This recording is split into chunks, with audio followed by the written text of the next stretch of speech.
મીઠી સેવ બનાવવા માટે એક પેનની અંદર આપણે પહેલાં 1 ચમચી જેટલું ઘી છે તે એડ કરીશું।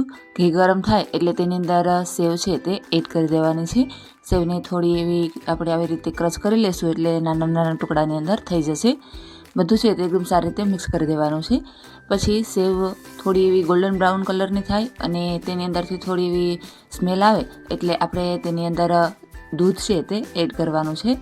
અહીંયા મેં 1 વાટકી જેટલું દૂધ છે તે એડ કરેલું છે અને તેની સામે 1 વાટકી જેટલું આપણે પાણી એડ કરવાનું છે। જો તમારે અહીંયા દૂધ એડ ન કરવું હોય અને પાણીથી જ સેવ બનાવવી હોય તો પણ બની શકે છે। પછી તેને આપણે થોડી વાર માટે ચડવા દેવાની છે। આવી રીતે થોડું થોડું હલાવતા જઈ અને થોડી વાર માટે ચડવા દઈશું।